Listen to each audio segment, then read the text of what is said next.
켈이 1년 안에 941%의 수익률을 올릴 수 있었던 전략과 전술을 소개합니다. 우승 전략을 살펴보기 전에 최종 챔피언십 순위를 보겠습니다. 올리버 켈이 2위와 거의 450%의 큰 차이로 우승을 차지했으며 또 다른 유명 트레이더인 션 라이언도 최종 순위에 이름을 올렸습니다. 그렇다면 올리버 켈에 대해 우리는 무엇을 알고 있을까요? 켈은 10년 넘게 거래를 해왔고 트위터의 아이디어도 공유해왔습니다.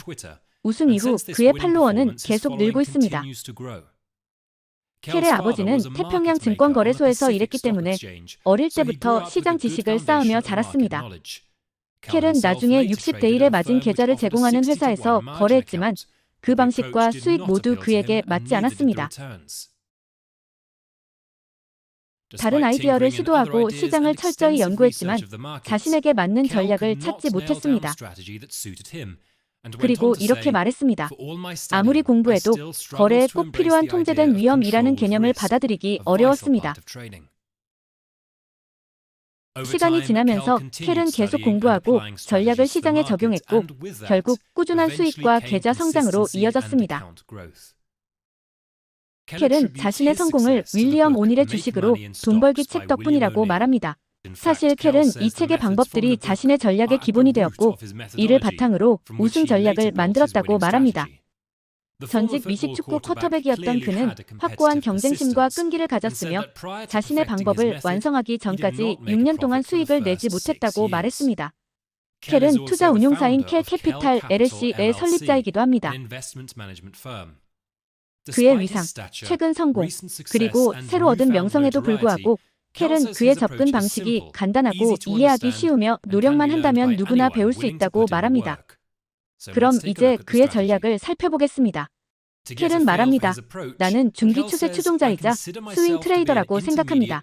항상 가장 강한 성장주, 즉 높은 실적과 매출 성장률을 가진 종목을 찾습니다. 켈은 큰 바닥 패턴에서의 돌파를 노리며 이러한 거래는 긴 기간 동안 더 보유하는 경향이 있습니다. 스윙 거래에서는 되돌림이나 단기 연속 패턴에서 매수 기회를 찾습니다. 그는 또한 거래를 끝낼 때까지 이동평균선에 크게 의존하며 모든 시간대에서 10일과 20일 이동평균선, 일봉 차트에서는 50일과 200일 SMA를 중점적으로 봅니다.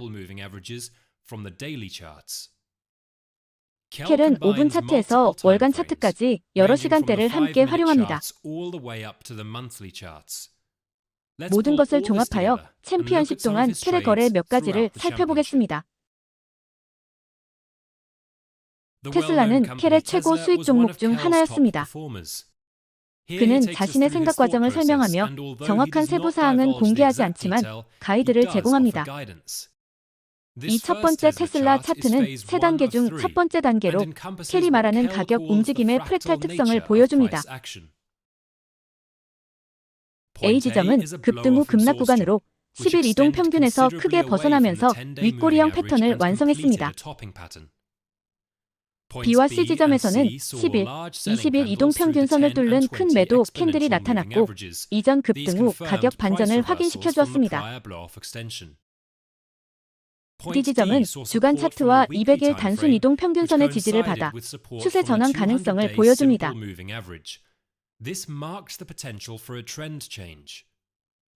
이 지점은 첫 매수 기회로 가격이 20일 이동 평균선을 돌파하며 D 지점의 반전을 확인했습니다. 다음 매수 기회는 F 지점으로 켈이 말하는 뛰어난 손익비 자리입니다. 가격이 20일 이동평균선에서 지지를 받으며 이동평균선 바로 아래의 손절매를 설정하여 매수할 수 있는 자리로 추세를 타거나 작은 손실로 나올 수 있는 구간입니다.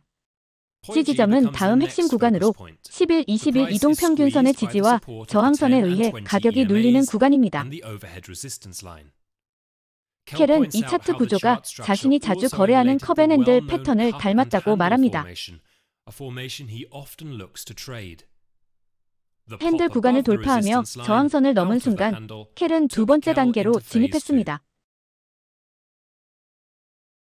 여기서 다시 G 지점을 볼 수 있는데 핸들 구간을 돌파하며 저항선을 넘는 바로 그 지점에서 켈은 진입했습니다. 켈은 이 구간을 기반과 돌파라고 부르며 손절은 10일과 20일 이동평균선 지지 아래에 설정합니다. 2단계에서 바르바스 박스 방법과 유사한 점이 있습니다. 가격이 다시 한번 횡보하며 상단 저항선을 돌파합니다.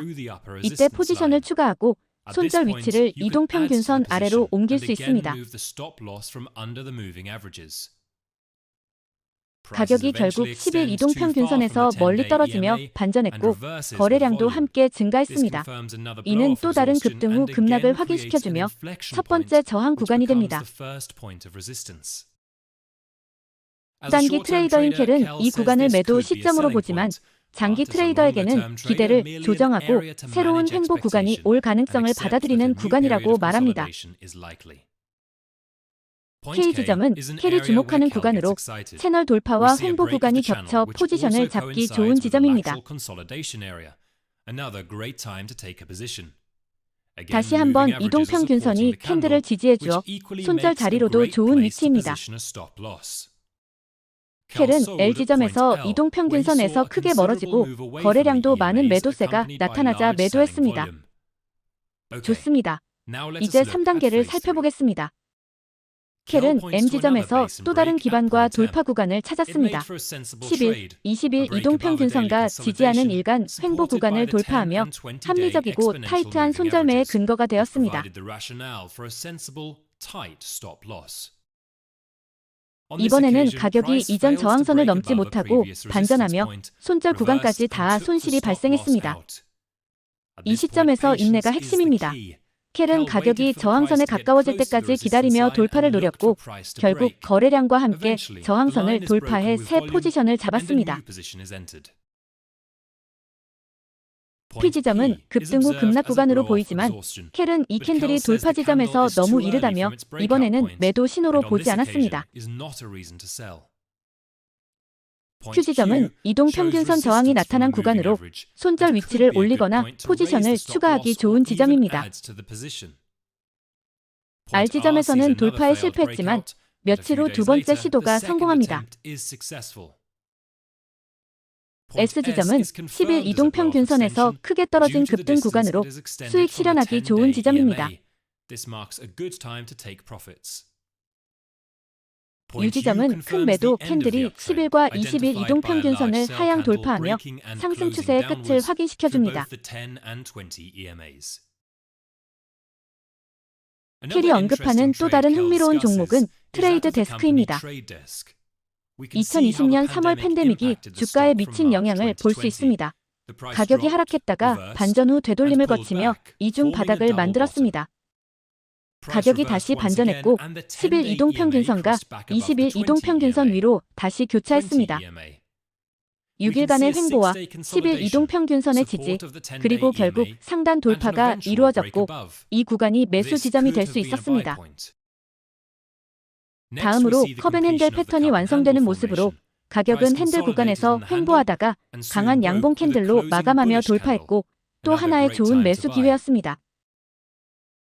그리고 10일 이동평균선에서 지지를 받으며 상승하다가 이를 이탈하며 매도 타이밍을 만들었습니다. 이 차트에는 반전, 이중 바닥, 횡보 돌파, 컵앤핸들, 소진 등 다양한 프랙탈 패턴이 나타납니다. 차트를 공부할수록 패턴이 눈에 잘 들어옵니다. 제가 가르치는 방법은 주봉 기준이며 동일한 종목을 주봉으로 보면 비슷한 패턴이 나타나지만 훨씬 더 깔끔하게 보입니다. 컵앤핸들, 핸들의 돌파, 추가 횡보 후 재돌파, 그리고 가격 소진이 나타납니다. 가격이 20주 이동 평균에서 지지를 받고 있는 것도 보입니다. 결국 시간대는 개인의 선택에 달려 있습니다. 켈은 주로 1일 차트를 사용하지만 보다 종합적인 관점을 위해 주봉과 월봉 차트도 참고합니다. 실제로 켈은 스포티파이 테크놀로지의 월간 차트로 설명합니다. 그는 장기간의 월봉 횡보 후 돌파를 중요한 신호로 보고 이를 바탕으로 낮은 시간대에서 거래 기회를 찾는다고 말합니다. 펠로톤은 캐리 주봉 차트를 기반으로 접근한 또 다른 매매 사례였습니다. 이번에도 저항선 돌파에 앞서 나타나는 횡보 구간을 주목했습니다. 10일 이동평균선에서 너무 멀리 떨어져 확인된 소진 확장과 20일 이동평균선에서 지지를 받으며 되돌림이 나타났습니다. 켈은 주봉 차트를 활용해 횡보 구간 이후에 큰 움직임을 확인할 것을 제안합니다. 다음으로 포트폴리오 비중과 마진 활용을 살펴보겠습니다. 포트폴리오 비중에 대해 켈은 스탠리 드러켄밀러의 말을 인용합니다.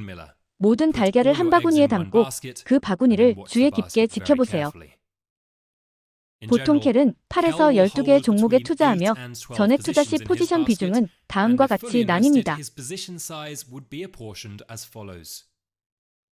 가장 유망한 두 개의 종목에 각각 최대 자금의 35%까지 비중을 두며 그 다음 두 종목에 각각 최대 20%까지 비중을 둡니다. 그 다음 네 종목에 각각 최대 12%, 마지막 네 종목에 각각 최대 8%의 비중을 둡니다. 이제 켈이 적용한 마진 또는 레버리지에 대해 알아보겠습니다. 이는 단순히 백분율들의 합이며 포지션은 총 190%로 거의 2대1 레버리지에 해당합니다.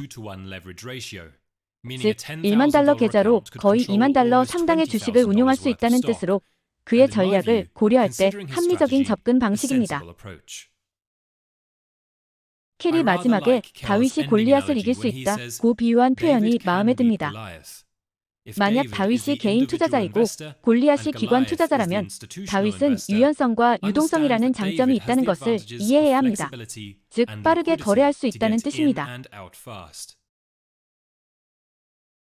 이 영상이 잘 알려지지 않은 챔피언 트레이더 올리버 켈을 이해하는 데 도움이 되길 바랍니다. 시청해주셔서 감사합니다. 구독과 좋아요는 더 좋은 영상을 소개해드리는데 큰 힘이 됩니다.